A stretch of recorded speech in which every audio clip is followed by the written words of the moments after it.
नमो भगवते वासुदेवाय। ॐ नमो भगवते वासुदेवाय। ॐ नमो भगवते वासुदेवाय। हरे कृष्णा, सभी भक्तों को सादर प्रणाम। श्रीमद् भागवतम महापुराण सत्रों की इन श्रृंखला में आज सत्र 390 390 में सभी भक्तों का स्वागत है। हम सभी यहाँ पर 18,000 श्लोकों वाले श्रीमद् भागवतम महापुराण को अंतर्राष्ट्रीय कृष्ण भावनामृत संघ के संस्थापक आचार्य कृष्ण कृपा मूर्ति श्री श्रीमद् अभय चरणारविंद भक्ति वेदांत स्वामी शिल प्रभुपाद की पुस्तकों के मार्गदर्शन में श्रवण और पठन करने का प्रयत्न कर रहे हैं।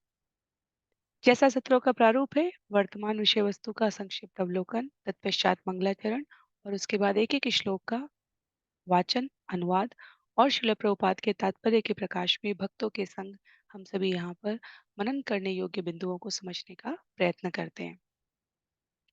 वर्तमान विषय वस्तु के संदर्भ में हम सभी स्कंद 7 अध्याय 13 श्रवण कर रहे हैं। यहाँ पर अध्याय 13 जिसका नाम है पूर्ण सिद्ध पुरुष के आचरण कैसे होते हैं।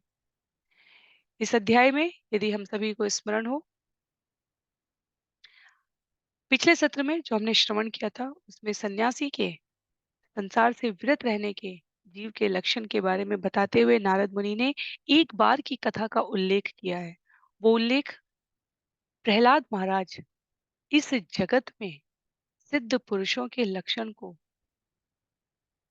आध्यात्मिक दृष्टि से उन्नत मनुष्यों को और अधिक समझने के प्रयास में अपने विश्वस्त पार्षदों के साथ भ्रमण पर निकलते हैं, जहाँ कावेरी नदी में के तट पर उन्हें सह्य पर्वत की घाटी में एक ऐसे सिद्ध पुरुष मिलते हैं जो आध्यात्मिकता के नियमों के किंचित विपरीत दिखते हैं, शारीरिक स्थूल शरीर से लक्षणों से, पर आध्यात्मिक उन्नति में वो अत्यंत निपुण दिखते हैं। और प्रहलाद महाराज इससे तनिक भ्रमित हो जाते हैं। वो उत्सुकता पूर्वक विनम्रता के साथ प्रश्न करते हैं कि आप विद्वान, दक्ष और सभी प्रकार से बुद्धिमान प्रतीत होते हैं, किंतु जिस प्रकार सामान्य लोग सकाम कर्म में लगे हुए हैं, आप उसके विपरीत यहाँ निष्काम लेटे हुए हैं। पर आपके शरीर के तेज से आपकी आध्यात्मिक उन्नति का परिचय प्राप्त होता है। तो आपका शरीर इस प्रकार स्थूल कैसे है? मैं इस विषय में अत्यधिक चकित हो गया हूँ और आपसे पूछना चाहता हूँ। तो वास्तव में प्रथम 20 श्लोकों में हमने 10 श्लोक सन्यासी के लक्षण के बारे में श्रवण किए थे और उसके पश्चात ये वार्ता कुछ इस प्रकार से यहाँ पर प्रहलाद महाराज और अवधूत के संदर्भ में प्रस्तुत की गई है, जिससे हमें आध्यात्मिक जीवन मूल्यों की और बारीकियों को समझने का अवसर प्राप्त होगा। तो ये संवाद नारद मुनि और युधिष्ठिर महाराज के मध्य चल रहा है राजसूय यज्ञ में, जिसे हम आगे श्रवण करेंगे। आरंभ करते हैं मंगलाचरण से और उसके पश्चात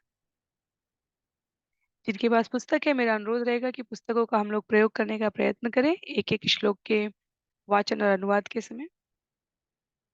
अन्य सभी की सुविधा के लिए मैं स्क्रीन पर प्रस्तुत करूंगी।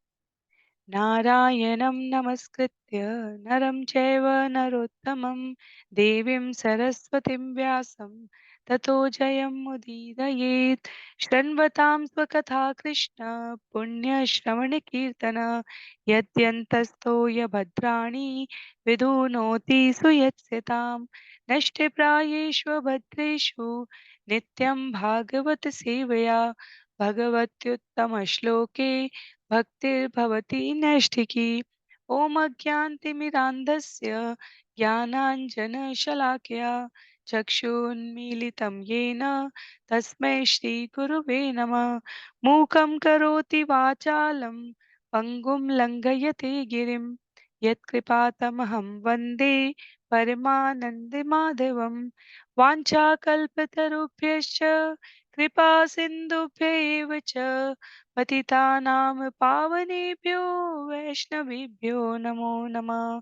जय श्री कृष्ण चैतन्य प्रभु नित्यानंद श्री अद्वैत गदाधर श्रीवासादि गौर भक्तवृंद। हरे कृष्णा कृष्ण कृष्णा हरे हरे, हरे राम राम राम हरे हरे। हरे कृष्णा कृष्ण कृष्णा हरे हरे, हरे राम राम राम हरे हरे।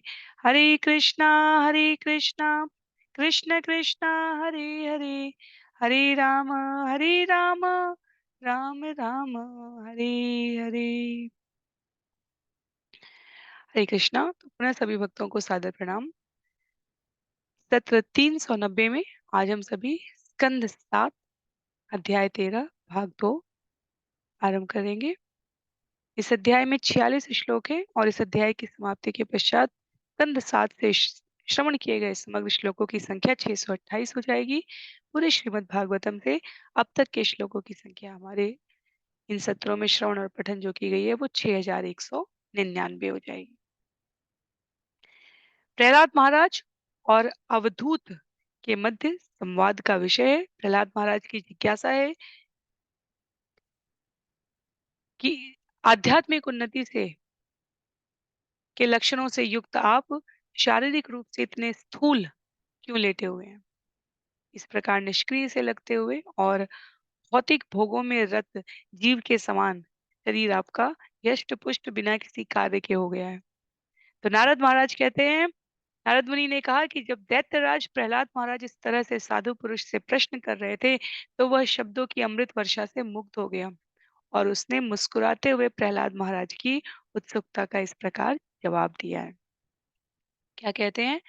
श्री ब्राह्मण उवाच वेदे इदम् असुर श्रेष्ठ भवान्ननु आर्य सम्मत इहो उपरमयो नृणां पदानि अध्यात्म चक्षुषा। साधु ब्राह्मण ने कहा, हे असुर श्रेष्ठ, हे महान तथा सभ्य पुरुष द्वारा सम्मान्य प्रहलाद महाराज, आप जीवन की विभिन्न अवस्थाओं से अवगत हैं क्योंकि आप मनुष्य के चरित्र को अपनी स्वाभाविक दृष्टि से देख सकते हैं और इस तरह आप कर्मों की स्वीकृति तथा अस्वीकृति के परिणामों से भली भांति परिचित हैं। हमारे शास्त्रों में उल्लिखित है, हम अपने व्यवहार में भी ऐसा देख सकते हैं कि किसी भी व्यक्ति के संपूर्ण व्यक्तित्व का आकलन तब तक अपूर्ण है जब तक उसके द्वारा बोले गए शब्दों को गहराई से न माप लिया जाए। बाह्य रूप से निष्क्रिय हष्टपुष्ट स्थूल शरीर वाले अवधूत को लेटा देखकर, धूल धूसरित अवस्था में पड़ा देखकर वहां रहने वाले निकटवर्ती निवासियों ने भी कभी अनुभव नहीं किया कि ये सिद्ध पुरुष है। पर प्रहलाद महाराज के द्वारा चिन्हित किए जाने पर कि आध्यात्मिक दृष्टि से अत्यंत उन्नत व्यक्ति हैं, जब प्रहलाद महाराज उनसे प्रश्न कर रहे हैं, जिज्ञासा उत्सुकता प्रस्तुत कर रहे हैं, तो प्रहलाद महाराज की मीठी वाणी से अवधूत प्रभावित होते हैं और अब जब साधु ब्राह्मण बोलने जा रहे हैं तब उनके शब्दों की गहराई कहती है कि वो प्रहलाद महाराज को पहचान गए। जब हमारे व्यक्तित्व में स्वयं गहराई रहेगी, केवल तभी हम अन्य उन्नत व्यक्तित्वों को पहचान सकते हैं। अन्यथा हम किसी के भी व्यक्तित्व का आकलन अपने स्वयं की समझदारी के स्तर पर करते हैं। बहुत गंभीर पर बहुत व्यवहारिक बात है ये। सामान्यतया हम अन्य व्यक्तियों को उस स्तर पर देखते हैं अपने आसपास लोक व्यवहार में जितना हम स्वयं के प्रति उन्नत होते हैं। जितना हम गंभीर होते हैं उतनी ही गंभीरता का स्तर हम अन्य में माप पाएंगे, अन्यथा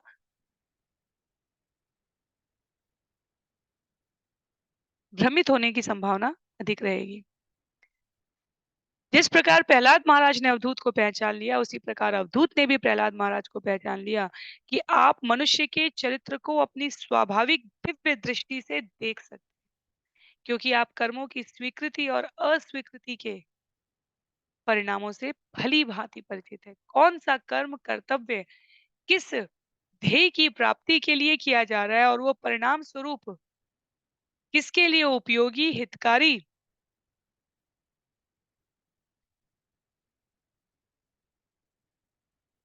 और सबसे बढ़कर जीवन के उद्देश्य के प्रति और निकट ले जाने में सहयोग करेगा, इसका परिचय देता है। तो श्रील प्रभुपाद लिखते हैं यहाँ पर, प्रहलाद महाराज जैसा शुद्ध भक्त अपनी शुद्ध भक्ति दृष्टि के कारण अन्यों के मन की बात को जान सकते हैं। उन जैसा भक्त दूसरे पुरुषों के चरित्र का अध्ययन बिना किसी कठिनाई से कर सकते हैं, क्योंकि उनकी योग्यता का वो स्तर है। आगे कहते हैं श्लोक संख्या 22 में,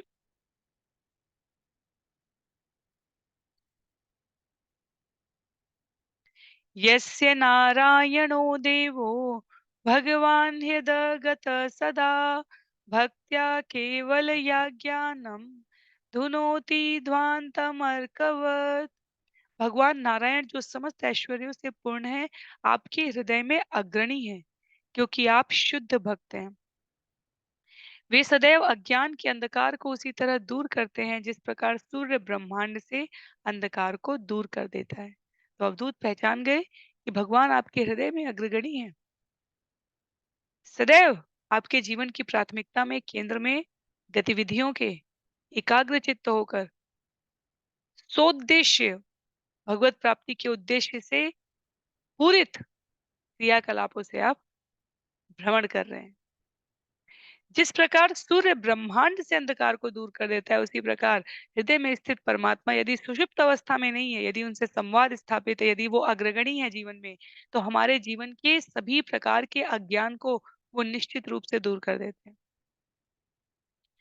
संस्कृत साहित्य में सामान्यतः उपमाओं का प्रयोग इस अर्थ में महत्व का हो जाता है कि वो विषय स्थिति को और वस्तु को बड़ी सरलता से समझा देते हैं। जैसे ही हम ये कहते हैं कि सूर्य का प्रकाश ब्रह्मांड के अज्ञान को दूर कर देता है, वैसे ही भगवान की परमात्मा रूप में जीवन में हमारे जागृति, हमारे अंधकार को, अज्ञान को दूर कर देती है, सरलता से समझ में आ जाता है।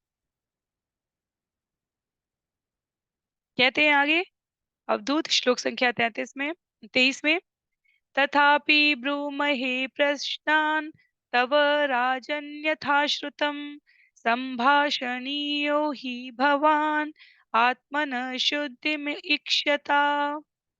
हे राजन, आप सब कुछ जानते हैं, किंतु आपने कुछ प्रश्न किए हैं। अतएव जैसा मैंने अधिकारियों से सुनकर सीखा है, उसी के अनुसार उनका उत्तर देने का प्रयास करूंगा। मैं इस मामले में मौन नहीं रह सकता, क्योंकि जो आत्मशुद्धि का इच्छुक है, उसके द्वारा आप जैसे व्यक्ति से वार्तालाप करना उपयुक्त होगा। एक शुद्ध साधु स्वभाव का संत दूसरे साधु स्वभाव के संत को बिल्कुल पहचान लेता है, वैसे ही जैसे एक कपटी दूसरे के कपट युक्त आचरण को तुरंत पहचान लेता है। श्रील प्रभुपाद तात्पर्य में कहते हैं, साधु पुरुष प्रत्येक व्यक्ति से बातें करने में इतना अधिक इच्छुक नहीं रहता, इसलिए वो गंभीर और मौन रहता है। और सामान्य व्यक्ति को प्राय उपदेश दिए जाने की आवश्यकता भी नहीं होती, जब तक कोई उपदेश ग्रहण करने के लिए तैयार न हो। शास्त्र कहते हैं, भगवत गीता में भगवान कहते हैं, तब तक हमें उन्हें उनकी इच्छा के बिना संबोधित भी नहीं करना चाहिए। कृपावश साधु पुरुष सामान्य व्यक्तियों से बात कर लेते हैं, लेकिन उनकी इच्छा के बिना उन्हें उपदेश नहीं देना चाहिए। प्रहलाद महाराज यहाँ पर सामान्य व्यक्ति नहीं है, हम सभी प्रहलाद महाराज को इसी कंद में श्रवण कर चुके हैं। तो उनके द्वारा जो प्रश्न किए गए थे, उसका उत्तर तो बड़े बड़े ऋषि मुनि भी देना चाहेंगे, तो फिर साधु ब्राह्मण कैसे चुप रह सकते हैं? वो उत्तर देने के लिए स्वयं को प्रस्तुत करते हैं। पर विनम्रता, गुरु शिष्य परंपरा, निगमनीय ज्ञान को उपलब्ध कराने की तत्परता से युक्त साधु ने कहा है कि जैसा मैंने अधिकारियों से सुना है। तो वो विनीत सेवा समर्पण अध्यात्म का लक्षण, जैसा मैंने अधिकारियों से सुना है। कोई भी उत्तर हमें शास्त्रों के संदर्भ के बिना, वैदिक ज्ञान के अपूर्ण जानकारी में नहीं देना चाहिए। हम किसी के भी भौतिक आध्यात्मिक जीवन के प्रश्नों का निराकरण जब शास्त्र का संदर्भ लेकर करते हैं, वैदिक ज्ञान के अनुसार देते हैं, यथाश्रुतम, जैसा वैदिक ज्ञान बताते हैं वैसा देते हैं, तब वो सत्य से परिपूर्ण होगा और सत्य सीधे हृदय पर अंकित होता है। तथ्यों के साथ हम कितना भी तोड़ मड़ोड़ कर लें, वो कुछ क्षण के लिए प्रभावी लग सकता है, पर प्रकाशित कोई भी व्यक्ति, विचार और व्यवस्था तभी हो सकती है जब शब्द शास्त्र सम्मत हो, निगमनीय अर्थात गुरु शिष्य परंपरा के ज्ञान में आई हुई हो और व्यवहार रूप में आचरण करने के लिए उपयुक्त हो। आगे श्लोक संख्या 24 में कहते हैं, साधु तृष्णया भववाहिन्या योग्ये कामे अपूर्यया कर्माणि कार्यमाणोऽहं नानायोनिषु योजितः।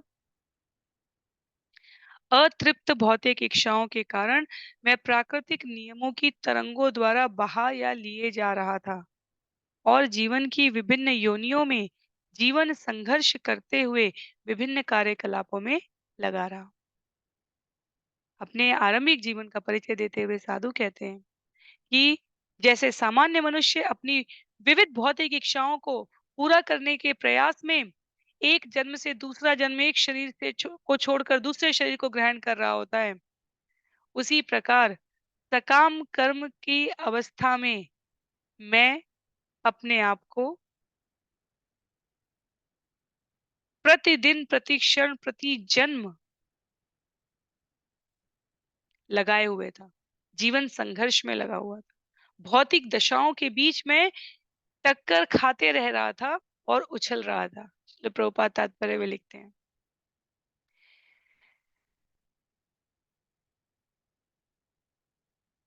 उस समय जीवन की उस अवस्था में मुझे ये ज्ञान न था कि भौतिक कार्यकलापों को बंद करके जिसके लिए ये मनुष्य शरीर हमें प्राप्त हुआ है, उस ऊर्जा को, उस कार्य को, उस शक्ति को भगवान की सेवा में लगाकर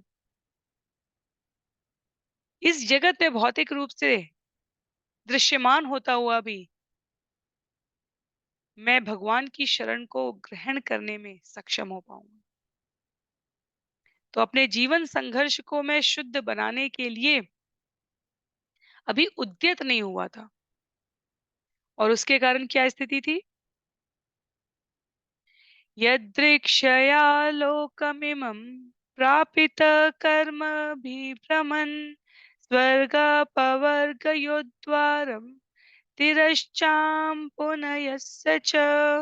मैंने विकास प्रक्रिया के दौरान जो अवांछित भौतिक इंद्रिय तृप्ति के कारण सकाम कर्मों से उत्पन्न होती है, यह मनुष्य रूप प्राप्त किया है, जो हमें स्वर्ग लोकों तक, मुक्ति तक, निम्न योनियों तक या मनुष्य के बीच पुनर्जन्म लेने तक पहुंचा सकता है। तो मैं अपने उन्नत कर्मों से मनुष्य शरीर तो प्राप्त कर रहा था, पर अवांछित भौतिक इंद्रिय तृप्ति के कारण जो मेरे सकाम कर्मों से उत्पन्न हो रही थी, यह परिचय नहीं प्राप्त कर पा रहा था अभी तक कि इस शरीर के माध्यम से हम स्वर्गलोक तक भी जा सकते हैं, मुक्ति को भी प्राप्त कर सकते हैं, निम्न योनियों में जा सकते हैं, मनुष्य के बीच पुनर्जन्म लेने तक पुनः पहुंच जाएंगे यदि इसी प्रकार सकाम कर्म में स्वयं को संलग्न किए रहे।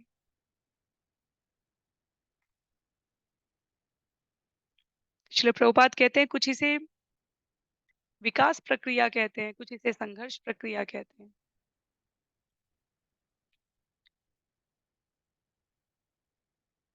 पर मनुष्य शरीर प्राप्त करने की वास्तविक अवस्था, वास्तविक उद्देश्य क्या है? इसका अनुभव जब तक हम जीवन की ज्ञान अनुशीलन प्रक्रिया को आरंभ नहीं करेंगे, तब तक परिचित नहीं हो पाएंगे।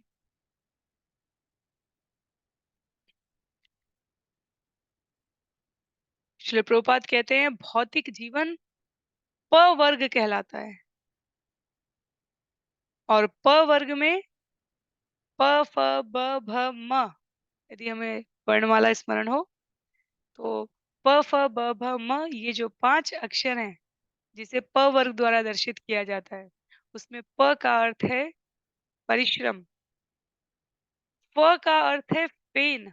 आगे बताते हैं श्रील प्रभुपाद, अत्यधिक श्रम करना, इतना श्रम करना जैसे घोड़े के मुख से झाग निकल आता है, वैसे हम अपने जीवन के प वर्ग परिश्रम से जीवन में जितना श्रम कर रहे होते हैं। ब का अर्थ है व्यर्थता, परिणाम में हमें निराशा प्राप्त होती है, क्योंकि भ से भय, भौतिक जगत में हम अनेकों प्रकार की भय की अग्नि से जलते रहते हैं, और म से मृत्यु को प्राप्त हो जाते हैं। जीवन की इन 5 विभिन्न अवस्थाओं को निरस्त करने पर हम अपवर्ग हो पाते हैं, या भौतिक जगत के दंड से मुक्त हो पाते हैं। तो प वर्ग आरंभ होता है भौतिक जीवन की अवस्था को दर्शित करते हुए, प से परिश्रम, प से फेन जो जीवन की अधिक श्रम की अवस्था में प्राप्त होता है, पर भ से वो हमारे जीवन में सिर्फ भय लेकर आता है। ब की व्यर्थता भ से भय लाते हुए म से मृत्यु तक लेके चली जाती है, और हम इस जीवन के उद्देश्य को, अपनी विकास प्रक्रिया को समझ ही नहीं पाते। भगवत गीता अध्याय 3 श्लोक संख्या 27 का उल्लेख करते हुए श्रील प्रभुपाद यहाँ सुंदर तात्पर्यों का वर्णन कर रहे हैं। बिंदुओं का तात्पर्य में कहते हैं, प्रकृति क्रियमाणानि गुणे कर्माणि सर्वश अहंकार विमूढ़ात्मा कर्ताहम इति मन्यते।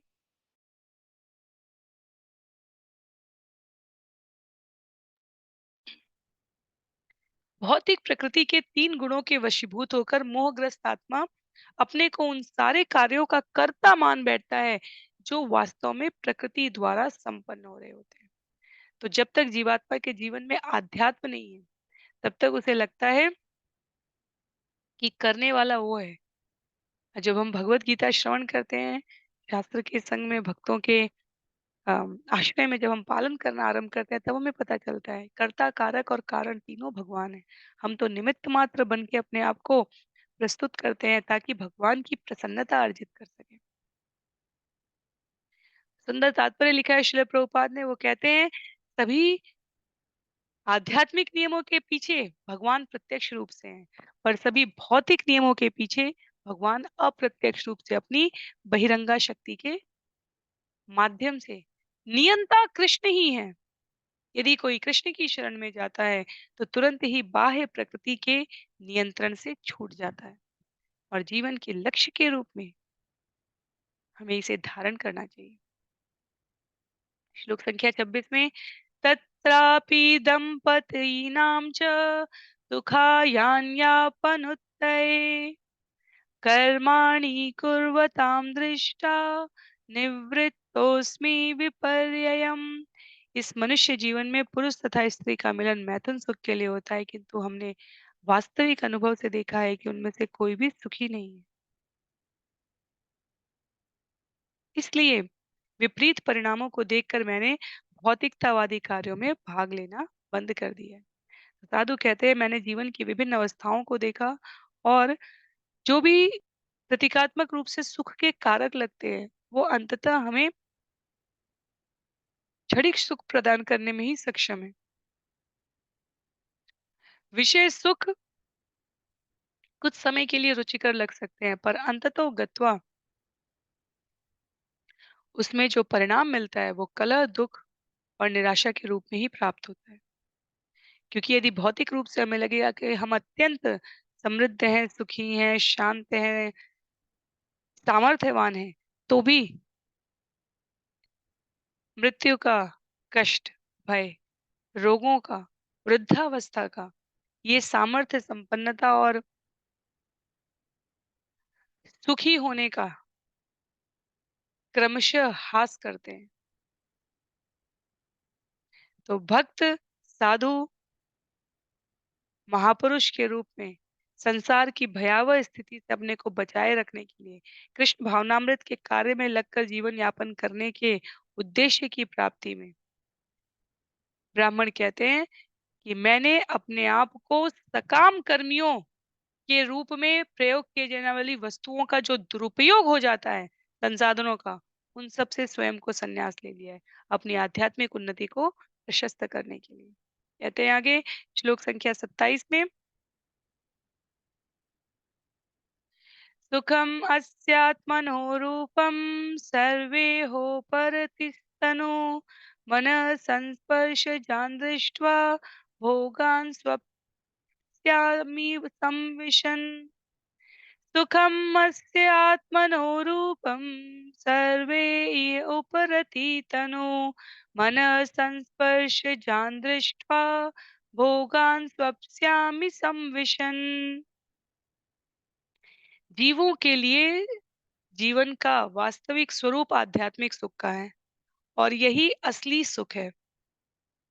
यह सुख तभी प्राप्त किया जा सकता है जब मनुष्य सारे भौतिकतावादी कार्यकलापों को बंद कर दे। भौतिक इंद्रिय भोग कोरी कल्पना है, अतएव इस विषय पर विचार कर मैंने सारे भौतिक कार्यकलाप बंद कर दिए और अब यहाँ लेटा हूँ। तो वैष्णव दर्शन को प्रतीकात्मक रूप से प्रस्तुत किया जा रहा है यहाँ पर। हमें ये नहीं कहना है कि हम भी भक्ति के प्रयास में इस प्रकार से अलग होकर कहीं लेट जाएं, कहीं निष्क्रिय अवस्था में उदासीन तटस्थ होकर व्यवहार करने लगे। श्रील प्रभुपाद तात्पर्य में स्पष्ट कर रहे हैं कि मायावादी और वैष्णव दर्शन की भिन्नता को यहाँ पर बताया गया। वास्तव में देखा जाए तो भौतिक कार्यकलाप में कोई सुख नहीं है, पर जब यही भौतिक कार्यकलाप, संसाधन, व्यक्ति, क्रियाएं भगवान के साथ जोड़ दी जाती हैं, तब वो सर्वरूपेण आध्यात्मिक हो जाते हैं। क्यों? क्योंकि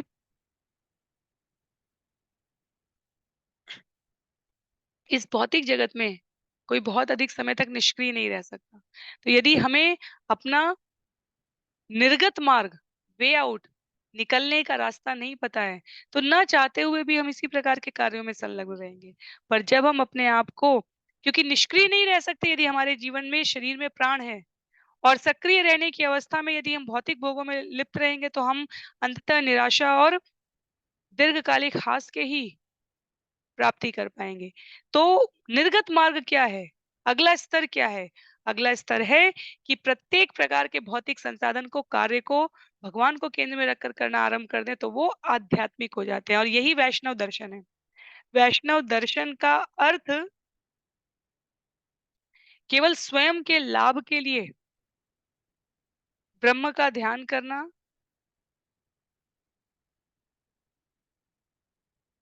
आचार्य कहते हैं, कदापि नहीं हो सकता। वैष्णव स्वयं के कल्याण के साथ साथ अन्यों के कल्याण के लिए भी उतना ही उत्सुक रहता है। इसलिए वो ज्ञान का अनुशीलन करता है। इसलिए वो अन्यों को इस आध्यात्मिक कार्यकलाप को अंगीकार करने की प्रेरणा देता है। इसलिए वो कार्य यदि इस भौतिक जगत में भी कर रहा होता है, उसका अर्थ आध्यात्मिक संदर्भ में होता है। उदाहरण के लिए श्रील प्रभुपाद ने यहाँ कहा है, जैसे अर्जुन प्रतीकात्मक रूप से युद्ध कर रहे हैं, पर अंतिम लक्ष्य और उद्देश्य क्या है? भगवान की प्रसन्नता।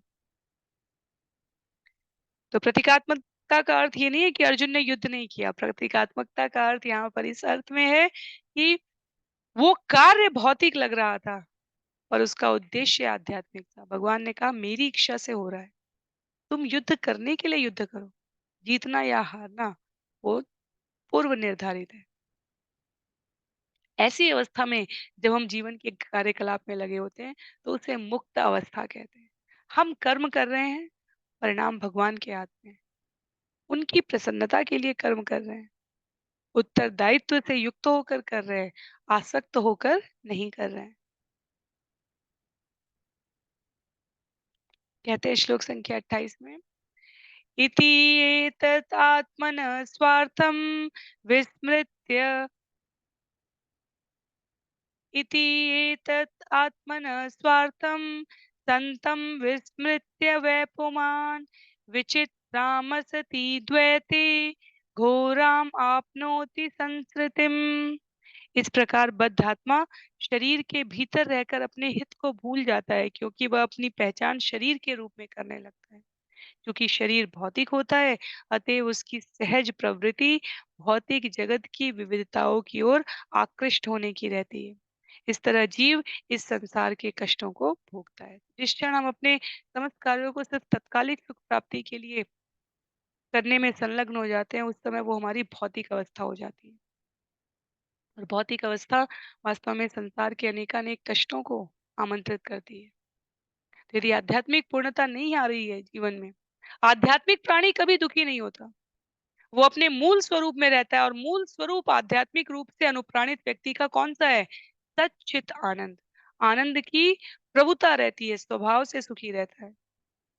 इस संसार में भेजे जाने पर कृष्ण से अपना नित्य संबंध भूले हुए जीव अपने मूल स्वभाव को भी भूल जाते हैं। और इसलिए आचार्य कहते हैं, उनकी गुरु शिष्य परंपरा के प्रबुद्ध व्यक्ति विद्वत जन और शिल प्रभुपाद कहते हैं, इसलिए मूल स्वरूप भूल जाने के कारण हम अनेकों प्रकार के कष्टों और दुखों से पीड़ित होते हैं। यदि देखा जाए, श्लोक संख्या 29 में बताया गया है, यदि देखा जाए तो वास्तव में सुख की खोज इस जगत में एक भ्रम के समान है। जलम तत् उद्भवेशन्नम हित्वा ज्ञो जल काम्यया मृग तृष्णाम उपाधावेत तथा अन्यत्र अर्थदृक्पथ। जिस प्रकार एक हिरन अज्ञानतावश घास से ढके कुएं के जल को न देखकर जल के लिए अन्यत्र दौड़ता फिरता रहता है, उसी प्रकार भौतिक शरीर से आवृत यह जीव अपने जीवन के सुख को नहीं देख पाता और भौतिक जगत में सुख के पीछे दौड़ता रहता है।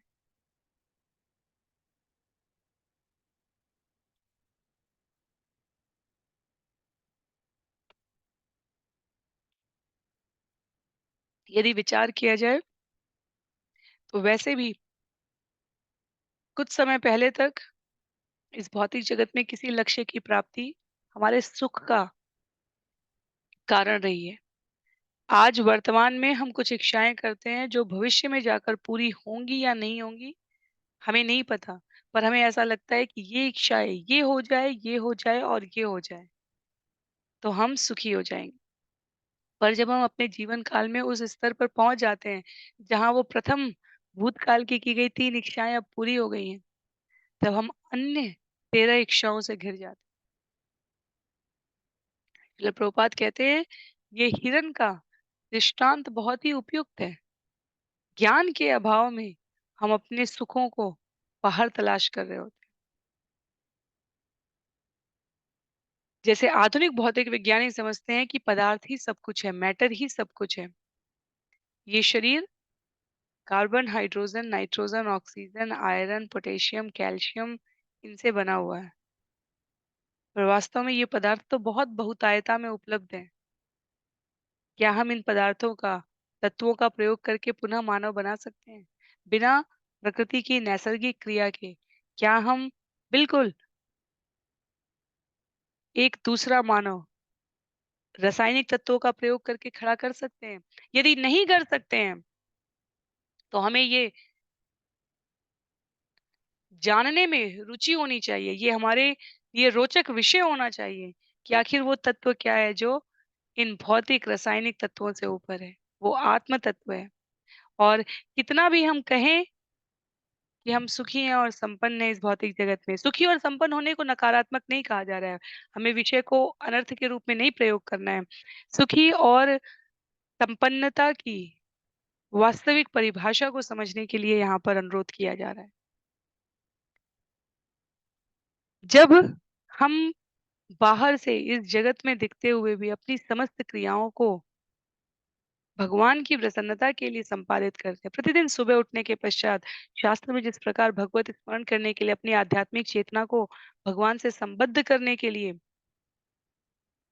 आत्मा और परमात्मा के संबंध को पुनर्जीवित करने के लिए हरिनाम जप की, मंगला आरती की, शास्त्र अध्ययन की, संस्तुति की जाती है, उसका पालन करते हैं और तत्पश्चात अपनी दिन भर की क्रियाओं को, चाहे वो पारिवारिक ज़िम्मेदारियाँ हों, चाहे व्यावसायिक ज़िम्मेदारियाँ हों, चाहे सामाजिक ज़िम्मेदारियाँ हों, चाहे स्वयं की अभिरुचियाँ हों, उन सब का प्रयोग भगवान को केंद्र में रखकर करते हैं, अर्थात व्यावहारिक रूप से हम जीविका वृत्ति करते हैं। तो हम कहते हैं भगवान इससे प्राप्त धन से शरीर का पोषण होगा, उस शरीर की ऊर्जा से मैं आपको और अधिक जानने के लिए प्रयत्नशील हो पाऊँगी।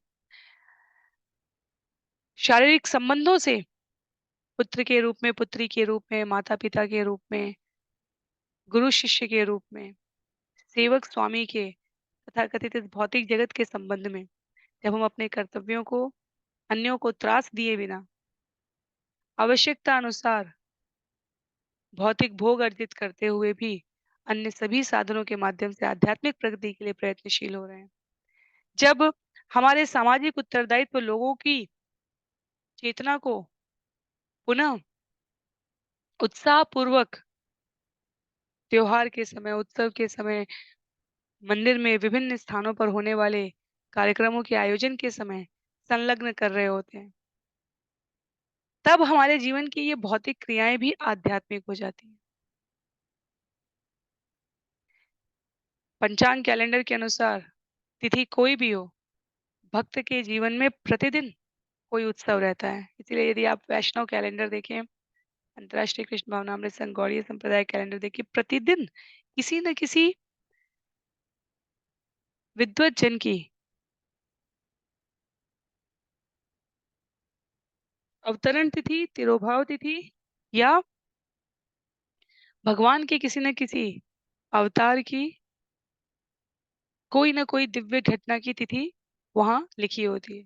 तो भक्त के जीवन में कैलेंडर की प्रत्येक तिथि किसी न किसी आध्यात्मिक सत्य का अनुबोधन कराने के लिए प्रस्तुत रहती है और उसके कार्य उसी प्रकार से संपादित होते चले जाते हैं। तो यदि मनुष्य के अज्ञान के आवरण में रहने की प्रवृत्ति का नाश कर दिया जाए, तो वो अपने वास्तविक स्वरूप को समझ जाएगा। और यदि भौतिक संसाधन उसमें सहयोग करते हैं, तो फिर वो भौतिक संसाधन नहीं रह जाते, वो आध्यात्मिक हो जाते हैं। जैसे हम सभी यहाँ पर डिजिटल मीडिया का प्रयोग कर रहे हैं, अपने आप को स्मरण कराने के लिए, अपने स्वाध्याय को, अध्ययन को, मनन बिंदुओं को और प्रबुद्ध करने के लिए। पर यही कार्यक्रम की समझने की अवस्था के पश्चात भी हम यदि प्रयास में नहीं अनुरक्त हैं, तो एक प्रकार से वो भी व्यर्थ चला जाता है। इसकी जागृति भी हमें रहनी चाहिए। कहते हैं आगे श्लोक संख्या 30 में अवधूत देहादिभिदेव तन्त्रे आत्मनः सुखम् ईहत दुःखत्ययं च अनिश्यस्य क्रियामोघा कृता कृता। जीव सुख प्राप्त करना चाहता है और दुख के कारणों से छूटना चाहता है। लेकिन चूंकि जीवों के शरीर प्रकृति के पूर्ण नियंत्रण में होते हैं, अतएव जीव एक के बाद एक विभिन्न शरीरों को पाकर जितनी भी योजनाएं बनाता है वे अंततो गत्वा व्यर्थ हो जाती हैं। जैसे बच्चा जब खिलौनों से खेलता है, वो कितने भी प्रकार के ब्रह्मांडों का निर्माण कर ले, अध्ययन कक्ष बना ले, रसोई घर बना ले, डॉक्टर का खेल खेल रहे होते हैं बच्चे, शिक्षक का खेल खेल रहे होते हैं, पर वास्तव में उनका कुछ अस्तित्व नहीं है। और हम चेतना के स्तर पर बच्चों से अधिक प्रबुद्ध होते हैं, तो हम उसमें उसकी नश्वरता को समझ सकते हैं। वैसे ही जो प्रबुद्ध जन होते हैं आध्यात्मिक स्तर पर, वो हम मनुष्यों द्वारा किए जाने वाले अनेकों प्रकार के भौतिक प्रयासों की नश्वरता को समझ सकते हैं। और हमारी नश्वरता तो इतनी दृढ़ होती है कार्यों की कि एक शरीर से दूसरे शरीर में जाकर भी योजना बनाने की हमारी प्रवृत्ति खत्म नहीं होती। भले वो योजनाएँ व्यर्थ हो जाएँ, पर हम उसमें बने रहना चाहते हैं। इस भौतिकतावादी अवस्था को घोर अंधकार कहा गया है। अनेक विधियों से मनुष्य शरीर में शारीरिक सुपास भोगने की योजनाएँ बनाते रहता है। शिल प्रभुपाद लिखते हैं तात्पर्य में विचार करिए, हर कोई कहता है हमें भगवान का सानिध्य चाहिए, हम भगवत प्राप्ति करना चाहते हैं, हमारे जीवन में भक्ति का उदय कैसे हो? पर उसमें से लगभग लगभग सभी व्यक्ति यदि वो शास्त्रों के सम्यक अध्ययन में नहीं है, भक्तों के संग में नहीं है, तो मृत्यु के भय से ग्रसित रहते हैं। भक्त अपने जीवन में जिस प्रकार बदलते हुए शरीर की संरचना को ज्ञानपूर्ण तरीके से स्वीकार करता है। हर क्षण में हमारा शरीर बदल गया है। पिछले शरीर में पिछली कोशिकाओं के संयोजन से जो शरीर हमें प्राप्त है, वो अगले क्षण में जाते ही बदल रहा है और इस प्रकार क्रमिक गति से शरीर में बदलाव हो रहे हैं। पर उस बदलाव की जो निरंतर देहांतरण की प्रक्रिया का स्तर है जिसे मृत्यु कहते हैं, उसे स्वीकार करने का सामर्थ्य भौतिक भोग की प्रवृत्ति में रहते हुए नहीं आ पाता। जब जीवन का प्रत्येक क्षण भगवान की सेवा में उनकी प्रसन्नता के लिए किए जाने वाले कार्यों में व्यस्त रहता है, तब मृत्यु के समय, शरीर के देहांतरण के समय इस जगत से आसक्ति नहीं होती। तब शरीर छोड़ने में कष्ट नहीं होता। तब शरीर के उद्देश्यों के प्रति ज्ञानवान बने रहने की हमारी प्रवृत्ति हमें अन्य अभिलाषिता, किसी अन्य प्रकार की अभिलाषा, जिज्ञासा में प्रवृत्त नहीं करती और तब हम इस भौतिक देह के चक्कर में नहीं घूमते रहते हैं। तो भौतिक इच्छाओं द्वारा प्रकृति पर प्रभुत्व जताने के लिए जब हम प्रयास करते हैं, तो हम प्रकृति के नियंत्रण में हो जाते हैं। और जब हम परमेश्वर की शरण ग्रहण करके इस बंधन से छूटने के एकमात्र प्रयास में भगवान की प्रसन्नता के लिए कर्म करते हैं, जैसे भगवान कहते हैं सर्वधर्मान् परित्यज्य माम एकम शरणम व्रज, तब हम सभी प्रकार के कर्म फलों के बंधन से मुक्त हो जाते हैं। श्लोक संख्या 31 में कहते हैं आध्यात्मिकादिभिः दुःखे अविमुक्तस्य कर्हिचित् मर्त्यस्य कृक्ष उपनते अर्थे कामे क्रियेत किम। भौतिकतावादी कार्यकलाप सदैव तीन प्रकार के दुखों आध्यात्मिक, आधिदैविक तथा आदि भौतिक से मिले जुले होते हैं। अतएव यदि कोई ऐसे कार्य संपन्न करके कुछ सफलता प्राप्त भी कर ले तो उससे क्या लाभ है? उसे फिर भी जन्म मृत्यु जरा व्याधि तथा अपने कर्म फलों को भोगना ही होता है। भगवत गीता का हमारा पूरा ज्ञान यहाँ पर जो हमने श्रवण किया होता है, वो प्रस्तुत कर दिया है इन ब्राह्मण ने, अवधूत ने, साधु पुरुष ने, जो स्थूल शरीर के साथ निष्क्रिय सी लगने वाली अवस्था में लेटे हुए हैं। वो कह दे रहे हैं कि आदि दैविक, आध्यात्मिक और आदि भौतिक, ये तीन प्रकार के ताप हैं जो भौतिकतावादी कार्यकलाप से सदैव जुड़े रहते हैं। यदि हम तथाकथित रूप से कुछ लाभ अर्जित भी कर ले तो उसका परिणाम क्या है? वो इसी शरीर के साथ नष्ट हो जाना है।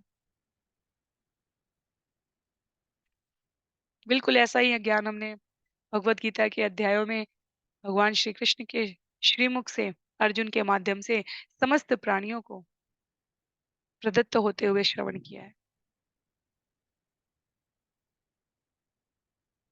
श्लोक संख्या 32 में कहते हैं पश्यामि धनिनां क्लेश लुब्धानामजितात्मनां भयादलब्धनिद्राणां सर्वतोभिविशङ्किनाम्। ब्राह्मण ने आगे कहा मैं सचमुच देख रहा हूँ कि अपनी इंद्रियों के वशीभूत हुआ एक धनी व्यक्ति किस तरह धन संचित करने का अत्यंत लोभी होता है। अतएव संपत्ति तथा ऐश्वर्य होते हुए भी चारों ओर से भय के कारण वह अनिद्रा रोग का शिकार बन जाता है। तो जो बहुत अधिक भौतिक भोगों में प्रवृत्त हैं, हम देख सकते हैं, अपने आसपास अनुभव कर सकते हैं, उनकी भौतिक कार्यों के प्रति अत्यधिक संलिप्तता उन्हें जीवन में कभी संतृप्तता नहीं देती। अर्थात अत्यधिक संलग्न होने से वो कभी संतृप्त नहीं हो पाते। एक के बाद एक के बाद एक के बाद एक के बाद अगले स्तर पर वो अपने आप को और लोभी अवस्था में पहुंचाते चले जाते हैं और इस प्रकार वो मानसिक शांति से दूर होते चले जाते हैं और कई बार उन्हें अनेकों प्रकार की कृत्रिम दवाइयाँ, रासायनिक तत्वों को लेकर निद्रा का आश्रय लेने के लिए भी उन्हें दवाइयों का आश्रय लेना पड़ जाता है।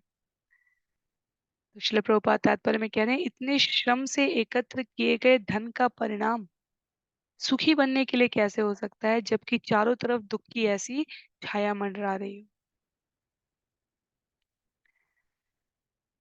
व्यवहार रूप से यदि आप शिल प्रभुपाद के जीवन से उनकी शिक्षाओं से अंतर देखें तो एक भक्त वैष्णव साधक भी पूरे समय हमें इस जगत में व्यस्त दिखेगा और एक भौतिक कार्यकलापों में व्यक्ति भी। पर जहाँ साधक दिन भर के कार्यों के पश्चात संध्या काल में संतृप्त बिल्कुल तुष्ट अवस्था में निद्रा को प्राप्त करता है ताकि अगले दिन पुनः वो अपने शरीर को समस्त ऊर्जा के साथ भगवान के कार्यों के लिए समर्पित कर सके। वहीं एक भौतिक भोग में लिप्त व्यक्ति अनेकों प्रकार की मानसिक अशांति के साथ स्वाभाविक निद्रा भी नहीं प्राप्त कर पाता। तो ये कोई अम, निम्न और उच्च की तुलना नहीं है। ये व्यवहार में अनुभव करने की बात है कि हमारे क्रियाकलाप कहाँ तक हमें शांति दे सकते हैं, सुख दे सकते हैं, भौतिक भोग उपलब्ध करा सकते हैं। और यदि वो ऐसा नहीं कर रहे हैं, तो उन कार्यों की उपयोगिता क्या है? अंततः उन कार्यों की उपयोगिता क्या है? इतने बड़े-बड़े अ, सत्र आयोजित होते हैं अब आर्ट ऑफ लिविंग के लिए। अ, शब्द आर्ट ऑफ लिविंग के अर्थ में नहीं कह रही हूँ मैं, अनेकों प्रकार के जो सेमिनार्स हैं, रिट्रीट्स हैं, उद्देश्य क्या होता है? आपको शांति मिल सके, पर वो 2, 3, 5, 7 दिन के कार्यक्रम पहले तो 2-3 दिन तक ठीक है, 5, 7, 8, 11 दिन के कार्यक्रम के लिए लोगों के पास समय नहीं है, पर यदि वो जाते भी हैं, उसके पश्चात क्या? यदि जीवन के व्यावहारिक मूल्यों में बदलाव नहीं आया, प्रक्रिया में परिवर्तन नहीं आया, तो फिर ये निष्प्रयोजन युक्त हो जाते हैं। कहते हैं श्रील प्रभुपाद कृष्ण भावनामृत आंदोलन में हम सभी स्वाभाविक रूप से अपने आप को अपने सामर्थ्यों का प्रयोग करते हुए व्यस्त रहते हैं। क्यों? क्योंकि संसाधनों की उपलब्धता तो आवश्यक ही है। भौतिक जगत में आध्यात्म का प्रचार प्रसार करने के लिए भी धन की आवश्यकता है। इसलिए रूप गोस्वामी प्रभुपाद की सलाह के अनुसार हमें धन के प्रति अपनी आसक्ति नहीं त्याग रहे हैं, पर वो आसक्ति कृष्ण भावनामृत आंदोलन के प्रसार के लिए। श्रील प्रभुपाद ने कभी अपने लिए मकान नहीं बनवाया। श्रील प्रभुपाद ने कभी अपने संतानों के लिए कोई बैंक बैलेंस संग्रह करने की बात नहीं की और हर किसी को श्रील प्रभुपाद बनने के लिए भी नहीं कहा जा रहा है यहाँ पर। कहने का उद्देश्य और भाव ये है, भगवान के मंदिर, भगवान के विग्रह, भगवान की साज-सज्जा, भगवान के मंदिर में आने वाले भक्तों के रख-रखाव और ख्याल पर, ध्यान पर उनका पूरा ध्यान केंद्रित रहा है। आप इस्कॉन के अंतर्राष्ट्रीय कृष्ण भावनामृत संघ के किसी भी मंदिर में जाएँगे, वहाँ भगवान के सुंदर विग्रहों का दर्शन करके बड़े से बड़े भौतिकतावादी व्यक्ति के अंदर एक क्षण के लिए ही सही, लेकिन भगवान के साथ स्वयं के संबद्ध होने के भाव के प्रति अत्यंत कृतज्ञता और विनम्रता आ ही जाती है। क्योंकि श्रील प्रभुपाद का कहना था, अपने अनेक सत्रों में उन्होंने इसे सुस्पष्ट किया है, माता लक्ष्मी भगवान की ऐश्वर्य शक्ति के रूप में भगवत सेवा में लगी हैं, संलग्न हैं, नवदा भक्ति की हमारी प्रतिनिधियों में आती हैं और लक्ष्मी का सम्यक प्रयोग है, समुचित उपयोग है, जब उसे भगवान की सेवा में लगाया जाए। तो उस स्वरूप को यहाँ अभिव्यक्त करते हुए कहा गया है कि धन की आसक्ति इस अर्थ में नहीं कि हम स्वयं के शरीर को अनेकानेक भोग देने में संलग्न करें। इस अर्थ में कि भगवान की साज-सज्जा से लेकर, उनके विग्रह से लेकर, उनको अर्पित भोग से लेकर, उनके प्रांगण में आए हुए साधकों को सभी प्रकार के वैभवपूर्ण भगवान, क्योंकि वैकुंठ में भगवान अत्यंत वैभव के साथ रह रहे हैं। सारा दुःख, कष्ट, व्याधि तो इस कारागार भौतिक जगत में है। और कृष्ण भावनामृत आंदोलन के प्रचार में जब इस धन का इस अर्थ में प्रयोग किया जाता है, तब जीव भौतिक चकाचौंध से परे आध्यात्मिक ऐश्वर्य का अनुभव कर पाएगा। तो इस अर्थ में धन जो लक्ष्मी है, जो नारायण की संगिनी है, उनका प्रयोग भक्त सावधानी पूर्वक कृष्ण भावनामृत आंदोलन के लिए प्रचार में प्रयुक्त करता है। और वास्तव में गृहस्थियों के रूप में, सामान्य जीवों के रूप में शास्त्र के उल्लिखित वचनों में दान देने की प्रवृत्ति विकसित करना बहुत आवश्यक है। अन्यथा स्वयं के लिए संग्रह करने की जो हमारी अधीरता है, जो स्वाभाविक रूप से है, यदि हमारे पास संसाधन न हो तो बात दूसरी है। पर यदि संसाधन है और स्वाभाविक रूप से धन संग्रह की अधीरता है, वो हमें हमारी मानसिक अशांति बढ़ाने में ज़्यादा सहयोग देती है, बजाए कि हमें सुख-सुविधा से संतृप्त करने के। तो इसीलिए हमारे शास्त्रों में अर्जित धन का एक निश्चित अनुपात कृष्ण भावनामृत प्रचार प्रसार में देने की बात कही गई है। आगे कहते हैं श्लोक संख्या 33 में, राजत चौरत शत्रो स्वजनात पशु पक्षित अर्थिभ्य कालत स्वस्मात् नित्यं प्राणार्थवत् भयम्। जिन्हें भौतिक दृष्टि से शक्तिशाली तथा धनी माना जाता है, वे सामान्यतया सरकारी नियमों, चोर उचक्कों, शत्रुओं, स्वजनों, पशुओं, पक्षियों, दान लेने वालों, काल यहाँ तक कि अपने आप से चिंतित रहते हैं। इस प्रकार वे अनिवार्यतः भयभीत रहते हैं। तो यदि आध्यात्म नहीं है और केवल भौतिक दृष्टि से हम शक्तिशाली है और धनी है, तो सामान्यतया हमने देखा होगा कि वहां भय की भी उतनी ही अधिकता रहती है। कभी सरकार से भय, कभी चोर उचक्कों से भय, कभी स्वयं के संबंधियों से भय। और उस भय में जीव कहता रह जाएगा, कोई नहीं मेरा है, सब अपने स्वार्थ के लिए है। पर फिर भी वो अपने और भगवान के संबंध को, मैं कौन हूँ, इस प्रश्न के उत्तर के लिए अपने आप को यदि उद्यत नहीं कर पाता, तो वो इस संसार में सबसे अधिक संकटग्रस्त स्थिति में है, क्योंकि उसे पता ही नहीं है कि अब इसके पश्चात क्या करना है, भगवत धाम को कैसे लौटना है। भारतीयों के रूप में जिसने भारत देश में जन्म लिया है, श्रील प्रभुपाद सदैव कहते आए हैं कि वो अत्यंत बड़भागी है, क्योंकि संसाधनों की, भौतिक संसाधनों की उपलब्धता या अभाव,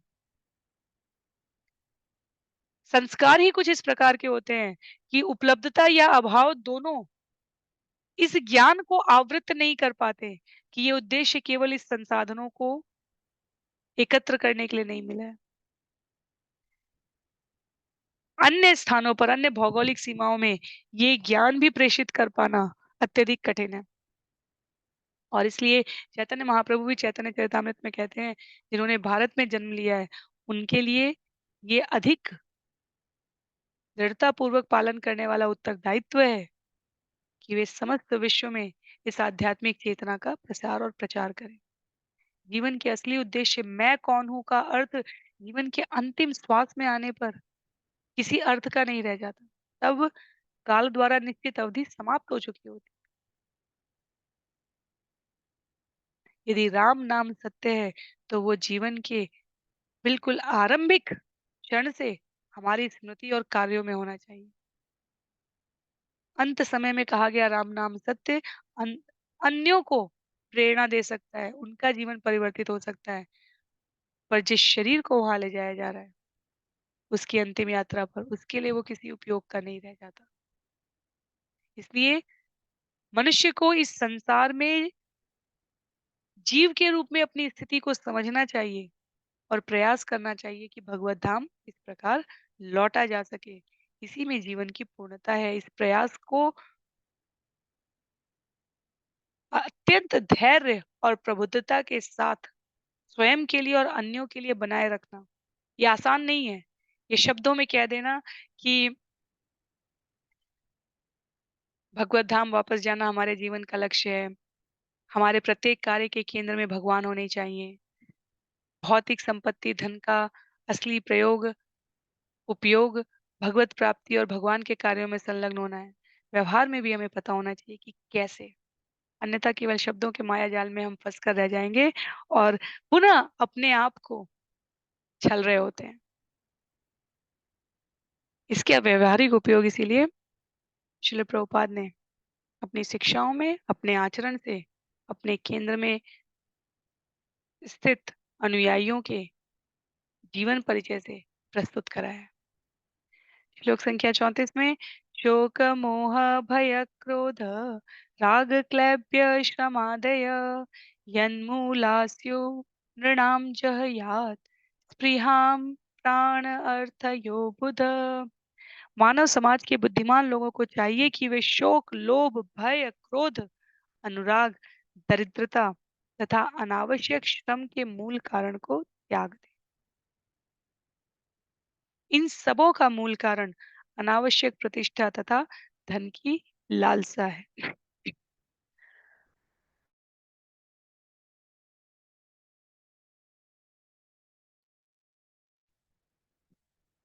तो निष्क्रिय नहीं होना है, निष्क्रिय होने का कोई अर्थ भी नहीं है और एक मृत व्यक्ति के अतिरिक्त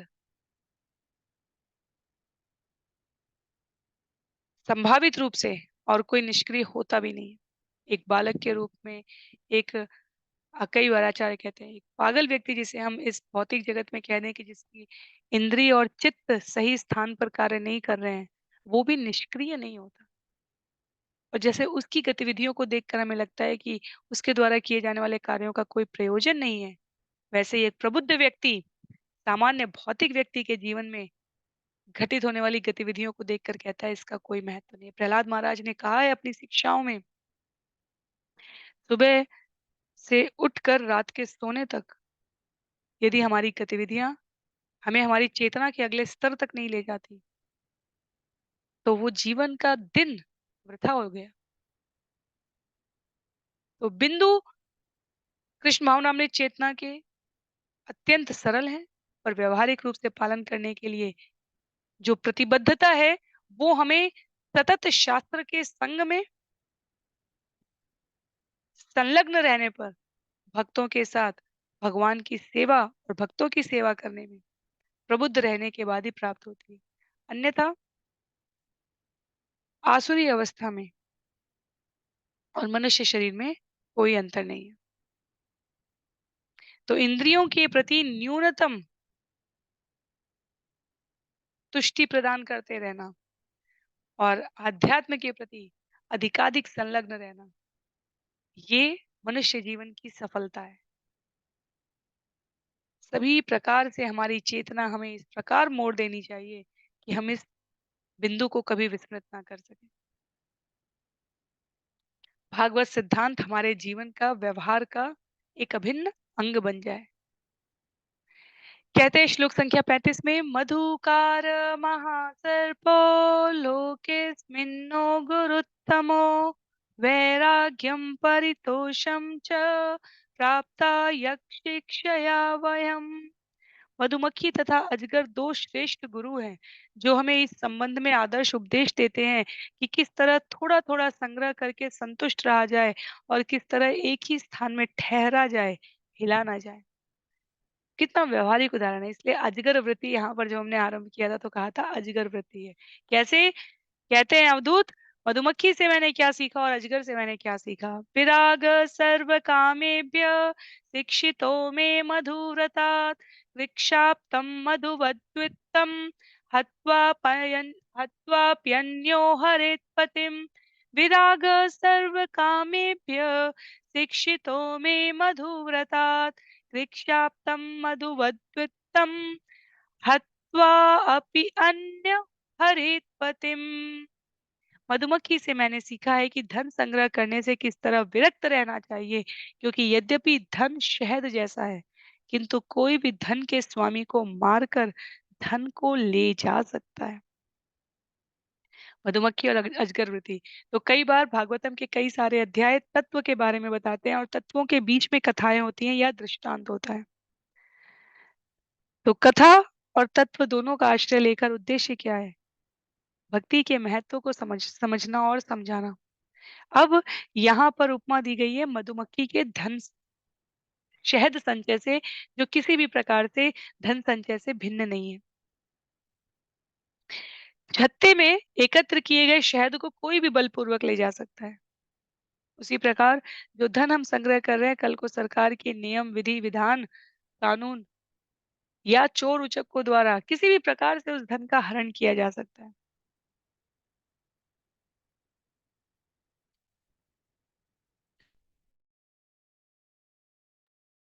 बुद्धिमान मनुष्य के रूप में मनुष्य को अपने पास उतना ही धन रखना चाहिए जितनी उसे आवश्यकता है, या जितनी वो कृष्ण भावनामृत चेतना के प्रचार में प्रयोग करने के लिए अर्पित कर सकता है।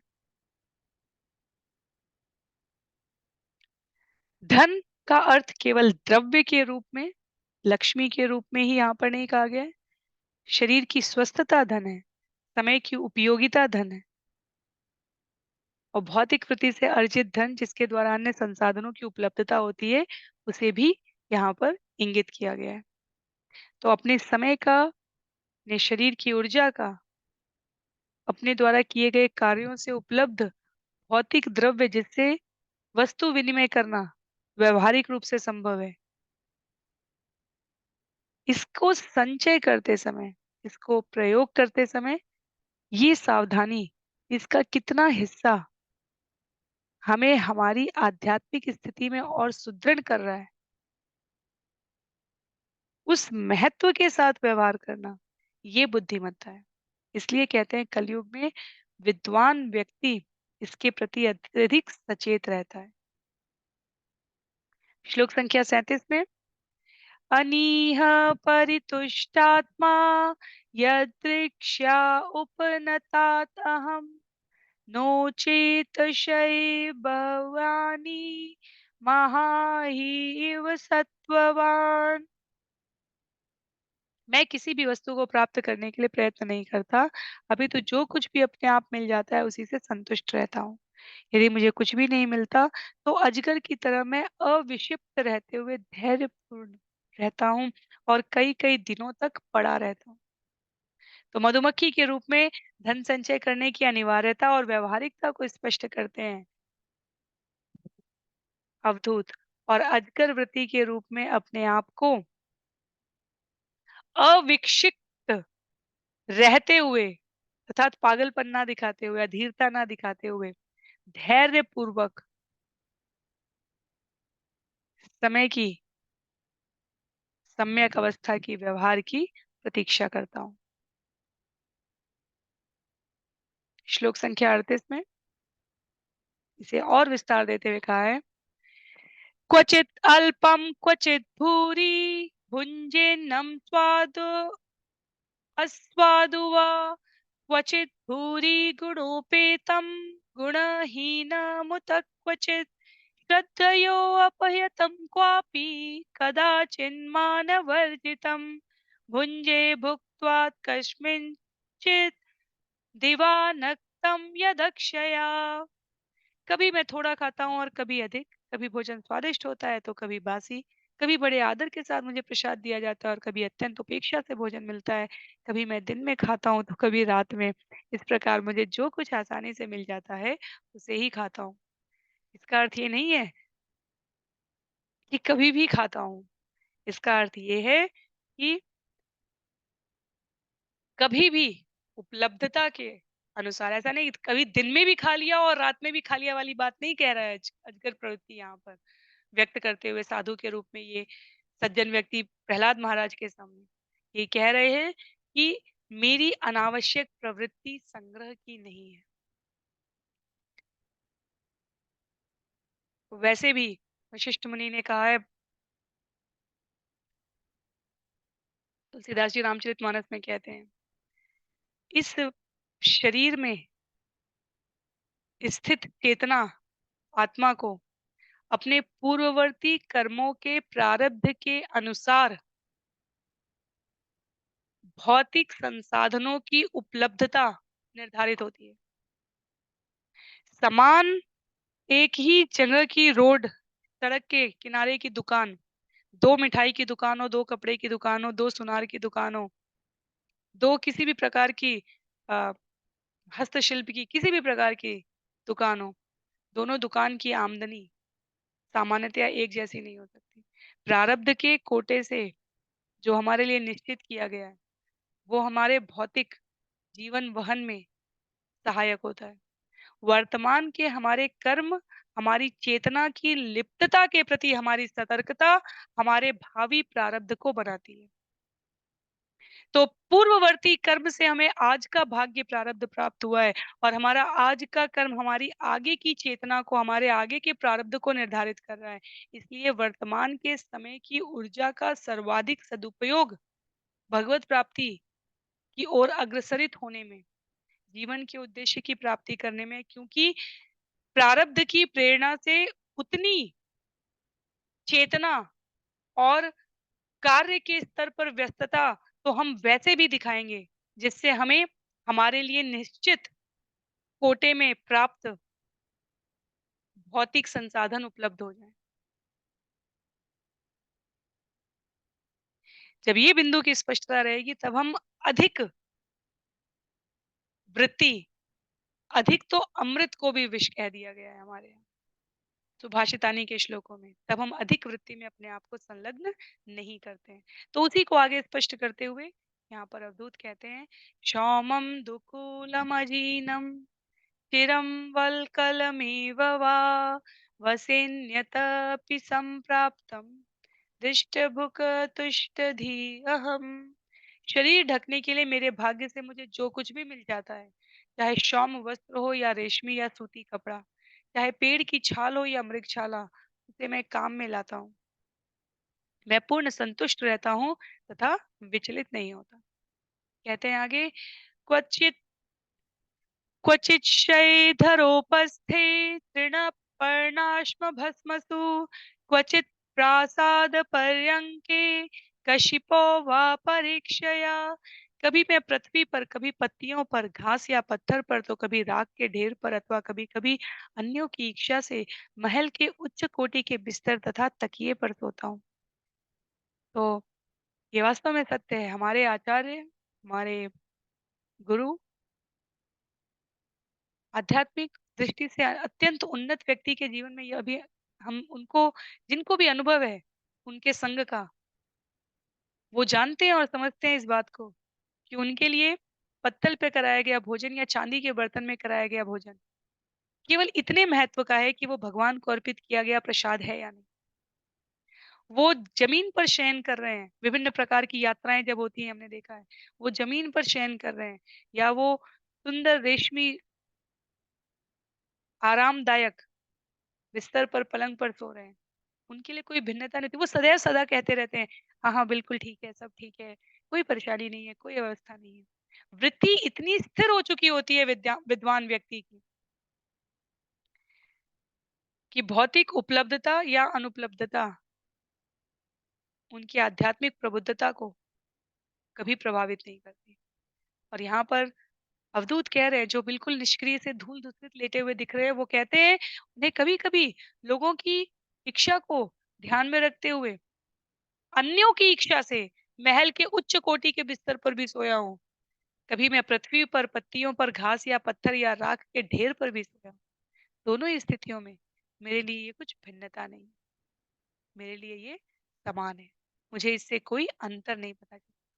और इस प्रकार की जब जीवन वृत्ति आ जाती है, तब जो आध्यात्मिक प्रबुद्धता है, जो उन आध्यात्मिक उन्नति का तेज है, वो दूसरा विद्वान व्यक्ति लक्षित कर लेता है। प्रहलाद महाराज पहचान गए थे इनको देखने के पश्चात।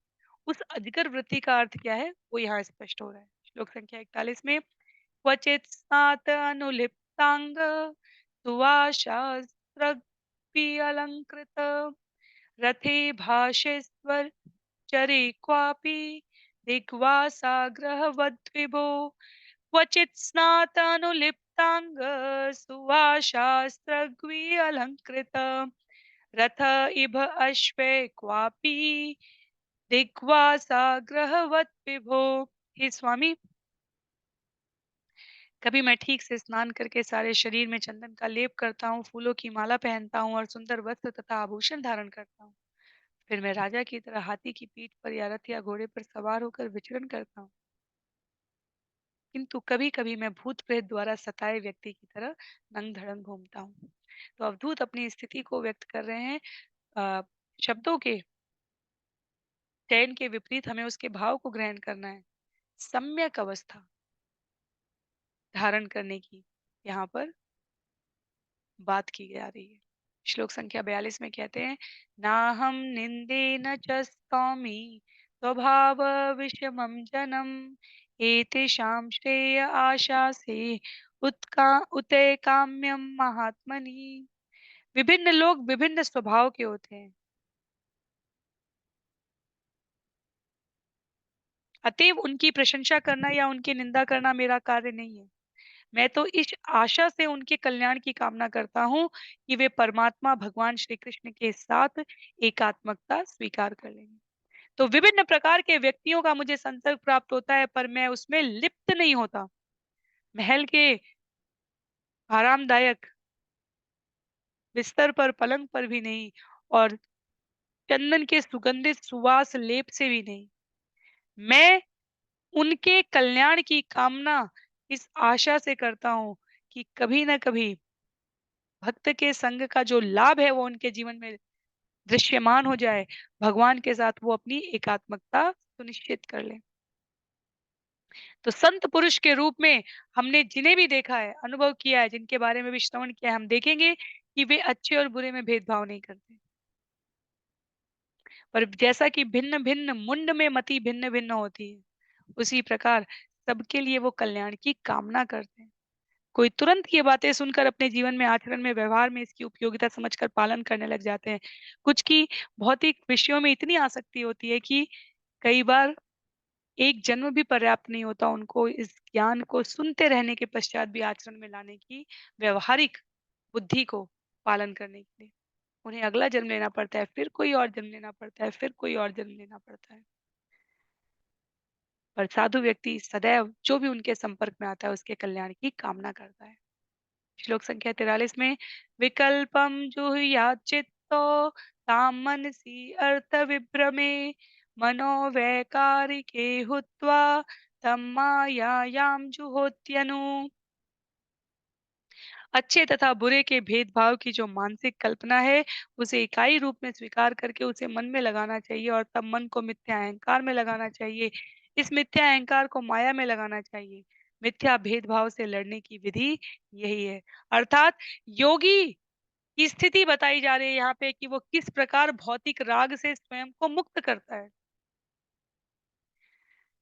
जब हम ब्रह्मा जी द्वारा सृष्टि के निर्माण की प्रक्रिया को स्कंद 2-3 में श्रवण कर रहे थे, तो वहां हमने देखा था कि ब्रह्मा जी कहते हैं, सृष्टि में जीव बाद में आते हैं, मिथ्या अहंकार पहले प्रवेश करता है।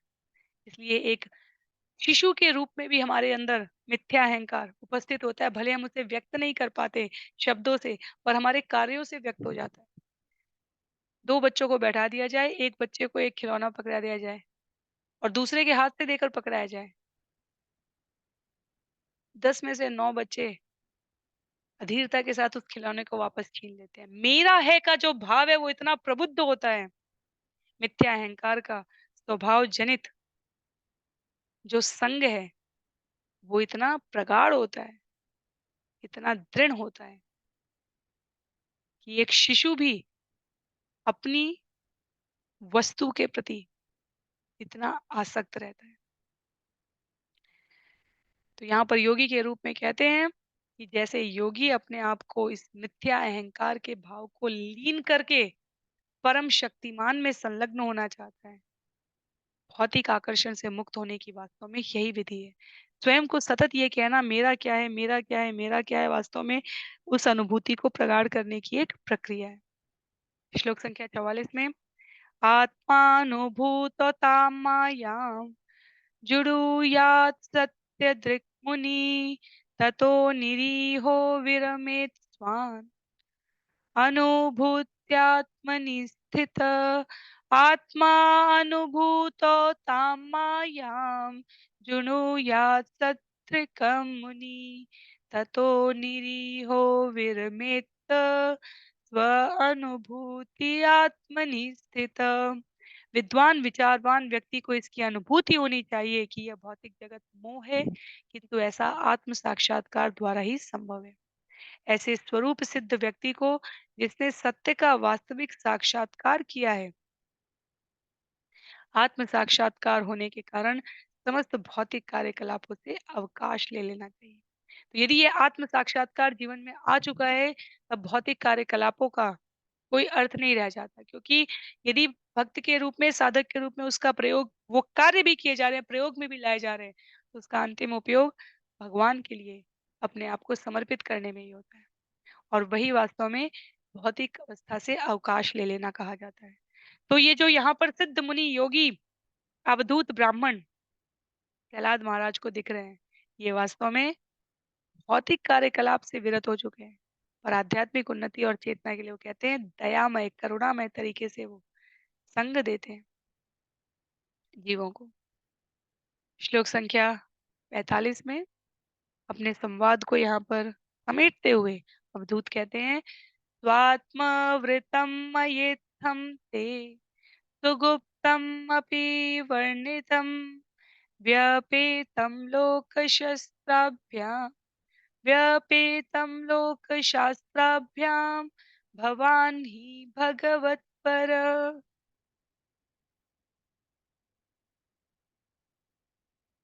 प्रहलाद महाराज, आप निश्चय ही स्वरूप सिद्ध आत्मा तथा भगवत भक्त हैं। आप न तो जन मत की परवाह करते हैं, न ही तथाकथित शास्त्रों की। इस कारण मैंने आपसे निसंकोच भाव से अपने आत्म साक्षात्कार का इतिहास कह सुनाया। यहाँ पे जनमत की परवाह न करना तो ठीक है, पर तथाकथित शास्त्रों की परवाह न करना, इस अर्थ में कहा गया है कि वे शास्त्र जो कर्मकांड की शिक्षा को ही सर्वोच्च बताएंगे, उसकी परवाह नहीं करते। श्रील प्रभुपाद ने प्रहलाद महाराज के चरित्र का वर्णन करते हुए भी कहा है यज्ञ संकीर्तन प्राय यजंती ही सुमेधस। जो अत्यंत बुद्धिमान व्यक्ति है, वो अपने आप को कृष्ण का नित्य दास मानते हुए कृष्ण भावनामृत आंदोलन में सम्मिलित होकर भगवान नाम के कीर्तन हरे कृष्ण कृष्ण कृष्ण हरे हरे हरे राम राम राम हरे हरे में अपने आप को संलग्न करते हैं, क्योंकि शब्द की जो चेतना है वो हमारे विचारों को संश्लेषित करते हुए हमारे कार्यों के प्रवाह को निर्धारित करती है। जिस प्रकार के हम शब्द सुनते हैं, जीवन के विचारों का प्रभाव हमारे कार्यों पर वैसा ही लक्षित होता है। यदि किसी को सदैव उत्साहजनक अभिप्रेरक शब्दों की श्रवण करने की प्रवृत्ति रहती है, तो उसके कार्यों में भी हमें वैसा ही उत्साह दिखता है। और यदि हम किसी को सदैव निंदित करते रहें, सदैव उसको उसकी नकारात्मकता से प्रताड़ित करते रहें, तो उस व्यक्ति के जीवन की चेतना का स्तर हमें एक अलग ही निराशाजनक स्थिति में दिखेगा। तो शब्द ब्रह्म है, शब्द ऊर्जा है, शब्द की संवेदना हमारे चित्त को, मन को, कार्य को प्रभावित करती है और इसलिए हरिनाम का जप, जो ऊर्जा उसमें प्रार्थना ही हरे कृष्ण कृष्ण कृष्ण हरे हरे, हरे राम राम हरे हरे, इस श्लोक के अर्थ में ही स्पष्ट किया गया है। श्रीमती राधा रानी से प्रार्थना की जा रही है, जो भगवान की अंतरंगा शक्तियाँ, ऊर्जाएँ, कि हमें ऐसी चेतना दें कि हम अपने आप को इस जगत में रहते हुए भी भगवत कार्य में संलग्न कर सकें। इसलिए इस हरिनाम जाप से हमें आध्यात्मिक प्रबुद्धता को प्राप्त करने की ओर दिशा में प्रेरणा प्राप्त होती है। तो श्रील प्रभुपाद ने यहाँ इसका विषय की उपयोगिता के अनुसार उल्लेख किया है। अंत में इस अध्याय का ये संभवतः अंतिम श्लोक है। श्लोक संख्या 46 में नारद मुनि कहते हैं, श्री नारद उवाच धर्मं पारमहन्यस्य वै मुने श्रुत्वा सुरेश्वर पूजयित्वा ततः प्रीत आमन्त्र्य प्रययो गृहं धर्मं पारमहंस्यं वै मुने श्रुत्वा सुरेश्वर। तो परमहंस के लिए यहाँ पर शब्द पारमहंस्यम प्रयोग हुआ है। पूजयित्वा ततः प्रीत आमंत्र्य प्रययो गृहम्। नारद मुनि ने आगे कहा, साधु से ये उपदेश सुनकर असुर राज प्रहलाद महाराज पूर्ण पुरुष परमहंस के वृत्तिपरक कर्तव्य समझ गए। इस प्रकार उन्होंने उस संत की विधि पूर्वक पूजा की और उससे अनुमति लेकर अपने घर के लिए विदा हो गए। प्रहलाद महाराज के उल्लेख का यहाँ पर अभिप्राय, उनके उद्धरण से नारद मुनि समस्त प्राणियों को स्पष्ट करते हुए कहते हैं कि जीवन के औचित्य और उद्देश्य के प्रति हमें कभी भी उदासीन नहीं होना चाहिए। जब तक शरीर में प्राण है, तब तक हमारी मन, बुद्धि, इंद्रिय, चेतना, चैतन्य चरितामृत के इस उद्धरण के अनुसार जहाँ कहा गया है कि बा विप्र की बा न्यासी शूद्र के निर्णय, यही कृष्ण तत्ववेत्ता से ही गुरु है।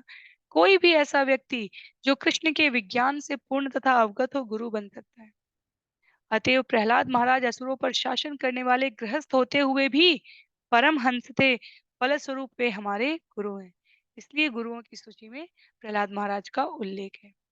स्वयंभू नारद शंभु कुमार कपिलो मुना मनु प्रहलादो जनको भीष्मो बलि भयास किर्वयम्। तो परमहंस श्रेष्ठ होता है और कहते हैं श्रील प्रभुपाद कि वो समान रूप से मुक्त तथा उत्कृष्ट रहता है।